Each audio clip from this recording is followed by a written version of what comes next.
ဒီနေ့ကတော့ကျွန်တော်တို့ရခိုင်လိုဆိုလို့ရှိရင်ငရဗမာလိုဆိုလို့ရှိရင်ငပြက်ကိုငရုတ်သီးအစိမ်းထောက်ဝကြလေးနဲ့ရခိုင်ချက်အနေမွေးမွေးလေးနဲ့ဘယ်လိုပုံစံမျိုးလေးချက်စားမလဲဆိုတာကိုကျွန်တော်နဲ့အတူတူဒီနေ့ဒီဗီဒီယိုလေးမှာချက်စားကြည့်ကြပါမယ်ဒါဆိုလို့ရှိရင်ကျွန်တော်တို့ချက်ဖို့အတွက်အခုဆိုလို့ရှိရင်စင်သက်လောက်ကြပါမယ် Okay let's go ခုဆိုရင်ကျွန်တော်ကတော့ငရဲချက်ဖို့အတွက်အရင်ဆုံးငရဲလေးတွေကို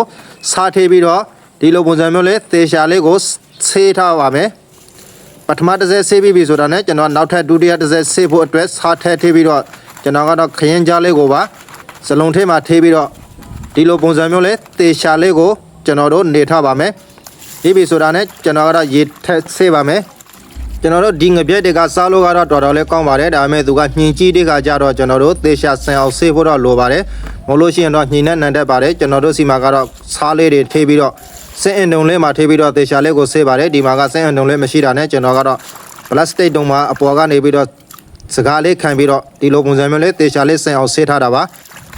ဒီလိုပုံစံမျိုးလေးဖြူဖွေးလာတဲ့အထိကျွန်တော်တို့20-30သေချာဆင်အောင်ဆေးဖို့တော့လိုပါတယ်ခုလိုနေထားလေးကိုရောက်ပြီဆိုတာနဲ့ကျွန်တော်တို့ဘိုက်လေးတွေကိုဖောက်ပြီးတော့ဘိုက်ထက်ကအချီတွေကိုထုတ်ပါမယ်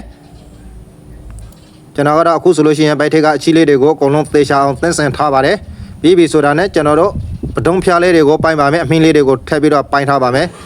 ခုလိုပုံစံမျိုးလေးသေချာသင်းရှင်းရေးလုပ်ပြီးပြီဆိုတာနဲ့ကျွန်တော်တို့ချက်ဖို့အတွက်အစင်သင်းလုပ်ကြပါမယ်အခုဆိုရင်ကျွန်တော်ကတော့နှချမ်းချမ်းထားတဲ့ငရုတ်သီးအစိမ်းလေးတွေကိုအရင်ဆုံးထည့်လိုက်ပါတယ်ပြီးတာနဲ့ကျွန်တော်ကငပြက်တွေကိုအပေါ်ကနေထည့်ပါမယ်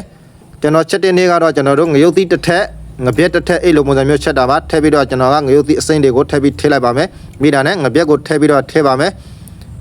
ပြီးပြီဆိုတော့ကျွန်တော်ကကြံတဲ့ငရုတ်သီးကိုပါအပေါ်ကနေထည့်ပြီးတော့ထည့်လိုက်ပါမယ်โอเคခုလိုပုံစံမျိုးလေးတွေအကုန်လုံးထည့်ပြီးပြီဆိုတာနဲ့ကျွန်တော်တို့စိမ့်စားငပိကိုထည့်ပါမယ်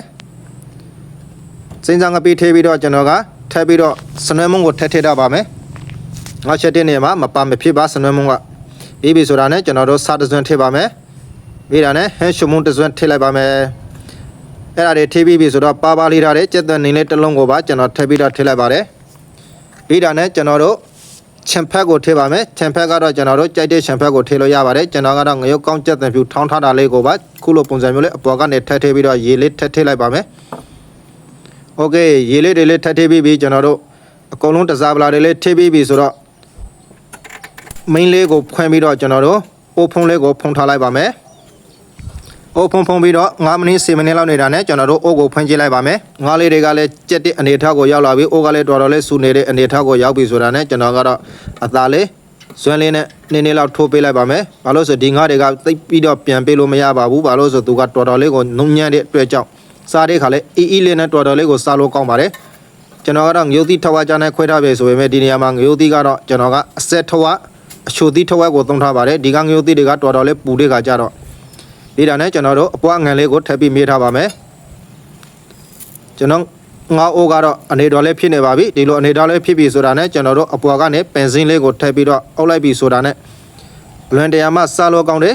ငရုတ်သီးထဝက်ကြနဲ့ငပြက်ငရရခိုင်ချက်တိုးရပါပြီတကယ်တော့မိတ်ဆွေတို့အနေနဲ့ခုလိုပုံစံမျိုးလေးချက်စားစင်တယ်ဆိုလို့ရှိရင်သိချင်တာလေးတွေရှိလို့ရှိရင် comment မှာမေးလို့ရပါတယ်ကျွန်တော်အတက်နဲ့စွန့်ကိုဖြည့်ပေးပါမယ်ခုလိုပုံစံမျိုးလေးစွန့်အောက်ထိကျေးပေးတဲ့အတွက်လည်းတူတယောက်ချင်းစီကိုလည်းပဲအထူးပဲကျေးဇူးတင်ရှိပါတယ်ကျွန်တော်တို့နောက်ဗီဒီယိုလေးတွေမှာပြန်လည်ဆုံတွေ့ကြပါမယ် bye bye